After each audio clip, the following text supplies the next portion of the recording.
అందరికీ నమస్కారం. లైఫ్ ఇన్స్పిరేషన్‌కి హృదయపూర్వక స్వాగతం. మన జీవితంలో చాలా సార్లు ఎన్ని ఉన్నా భయపడుతూ ఉంటాం. అవతల వాళ్ళు చాలా స్ట్రాంగ్ ఏమో, మనం బలహీనులమేమో, నేను గెలవగలనా, తట్టుకోగలనా, ఇలా అనవసరమైనటువంటి ఆలోచనలతో సతమతమైపోతూ ఉంటాం. ఇలాంటివి దూరమైతేనే మనిషి జీవితంలో నిలబడగలుగుతాడు. భగవద్గీత మన లోపల జరిగే ఆ యుద్ధం గురించే మాట్లాడుతుంది. కాబట్టి గీతను ఒక సాధారణ పుస్తకంలా చూడకూడదు. ఇది మన జీవితానికి దారి చూపే మార్గదర్శి. మొత్తం 700 శ్లోకాలుంటే ప్రతి శ్లోకం కూడా మన జీవితానికి అద్దం పడుతుంది. కాబట్టి కొద్దిసేపు బయట విషయాలను వదిలేసేసి ఓంకార శబ్దాన్ని విందాం. ఈ ఓంకార శబ్దం ఏదో ఆధ్యాత్మిక ఫీల్ రావడం కోసం పెట్టింది కాదు. మన మనసు బయట ప్రపంచం నుంచి లోపలికి రావడానికి ఒక చిన్న బ్రేక్ అన్నమాట. మనసు భగవద్గీత చదవడానికి రెడీగా ఉందా లేదా అని ఒక టెస్ట్ చేయడం అన్నమాట.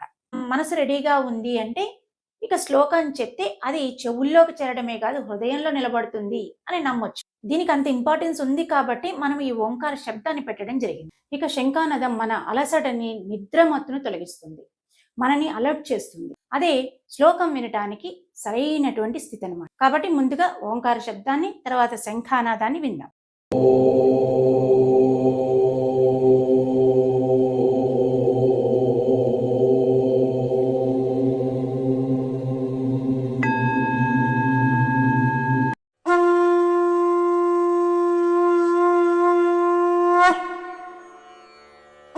ఈరోజు మనం చెప్పుకోబోయే శ్లోకము మొదటి అధ్యాయము అర్జున విషాద యోగము 9వ శ్లోకము. అన్యే చ బహవః శూరా మదర్థే త్యక్త జీవితాః నానాశస్త్ర ప్రహరణాః సర్వే యుద్ధ విశారదాః. మనం నేర్చుకున్న 8వ శ్లోకంలో దుర్యోధనుడు కౌరవ సైన్యంలో అంటే తన సైన్యంలో ఉన్నటువంటి వీరుల పేర్లను ఒక్కొక్కటిగా గుర్తు చేసుకున్నాడు. ఇక ఈ శ్లోకంలో వాళ్లే కాకుండా అంటూ ఇంకేం చెప్పాడంటే, అనేక మంది శూరులు నా కోసం ప్రాణాలు ధారపోయడానికి కూడా సిద్ధంగా ఉన్నారు. వీళ్ళందరూ కూడా అనేక రకాలైనటువంటి ఆయుధాలను, అస్త్ర శస్త్రాలను కలిగినటువంటి వాళ్లే, యుద్ధంలో ప్రావీణ్యత కలిగినటువంటి వాళ్లే అంటూ దుర్యోధనుడు ద్రోణాచార్యుడికి చెప్తాడు. మరి అంతమంది దుర్యోధనుడి కోసం చావడానికి సిద్ధంగా ఉన్న యోధులు, వీరులు, శూరులు ఉన్నప్పుడు దుర్యోధనుడు భయపడడానికి కారణం ఏంటంటారు? అతని అధర్మ మార్గమే అతని భయానికి కారణం. ఇప్పుడు శ్లోకాన్ని 4 పాదాలుగా విభజించి ప్రతి పాదాన్ని 2 సార్లు చెప్తాను. రెండోసారి మీరు కూడా నాతో పాటు గొంతు కలపండి.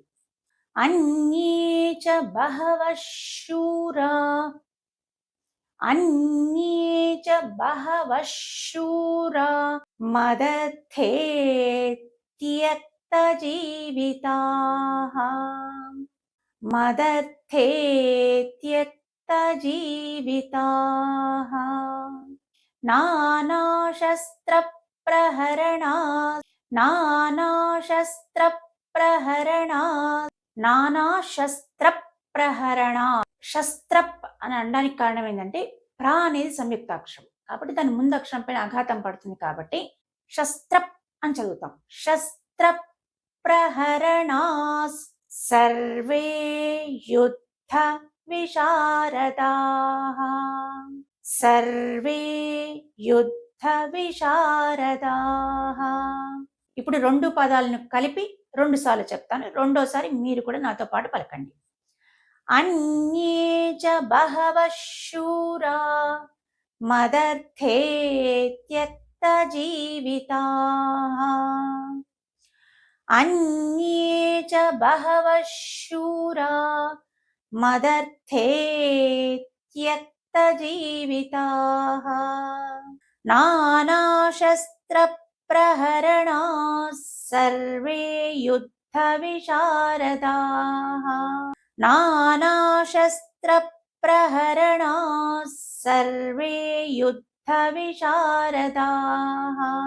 ఇప్పుడు మొత్తం శ్లోకం ఒక్కసారి అందరం కలిసి పాడదాం. అన్యే చ బహవః శూరా మదర్థే త్యక్త జీవితాః నానాశస్త్ర ప్రహరణాః సర్వే యుద్ధ విశారదాః. మనకు బలం, బలగం ఎంత ఉన్నా భయం ఉంది అంటే అది మనల్ని బలహీనులు చేసేస్తుంది. మన దగ్గర డిగ్రీలు ఉండొచ్చు, అనుభవం ఉండొచ్చు, డబ్బు ఉండొచ్చు, బలగం ఉండొచ్చు, ఎన్ని ఉన్నా సరే మన మీద మనకు నమ్మకం లేదు అంటే అన్నీ నిరుపయోగమే. అదే మన జీవితానికి కూడా అన్వయించుకోవాలి.